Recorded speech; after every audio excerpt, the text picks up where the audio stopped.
નોમ નહીં કેવું એક જ વાત ના હલાય એમ આ કારણ શું છે? કારણ જ છે ને દરબાર કારણ નહીં. ફોનથી કેવું કારણ જોવે તમારે? તમારું નામ શું છે? પણ આ ઉંબાળો છે તો હજી સરકાર વિચારતી પણ બીજું શું કરવાનું આવે? પુરુષોત્તમ રૂપાલાનો વિરોધ છે. વિરોધ જ છે હોવો જ જોઈએ, કારણ કે ક્ષત્રિય સમાજે આ દેશને ઘણું બધું આપેલું છે. કોઈ એનો કોઈ વ્યવહાર જ ના રહ્યો. કોઈ ક્ષત્રિય વ્યવહાર જ ના રાખ્યો લોકો. કાપી કે તો કોઈ ટિકિટ ના ખબર કોઈ સરકાર ને લાવે. આ રોજ યથાવત બતાવ રહે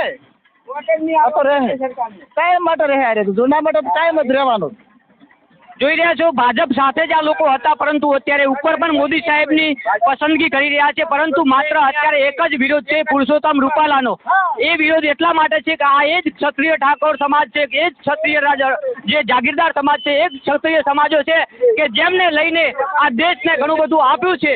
આ દેશને ક્ષત્રિયોએ ઘણું બધું આપ્યું છે. આ દેશને રજવાડા આપી દીધા છે. આ દેશ માટે બલિદાનો આપી દીધા છે. તેમ છતાં જે ક્ષત્રિય સમાજનો જે રોષ છે એને લઈને આજ જોઈ રહ્યા છો ભાજપની 26 સીટનો જે રેકોર્ડ છે આ વખતે ચોક્કસથી તૂટી શકે. શું કહેવું કાકા તમારું? સાચું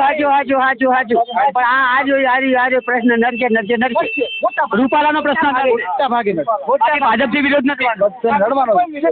મોદી સાહેબનો વિરોધ ના, મોદીનો નહીં.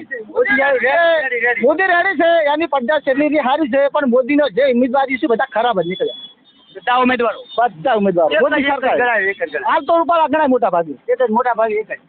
જોઈ રહ્યા છો, આ પુરુષોત્તમ રૂપાલાના નિવેદનને લઈને ક્ષત્રિય જાગીરદાર સમાજ હોય, ક્ષત્રિય સમાજ હોય, જેણે આ દેશને ઘણું બધું આપ્યું છે, રજવાડા આપી દીધા છે, બલિદાનો આપ્યા છે, પરંતુ આજે પણ આ દેશમાં ક્ષત્રિયોની અવગણના કેટલી, એના માટે આ રોષ યથાવત છે. નમસ્કાર.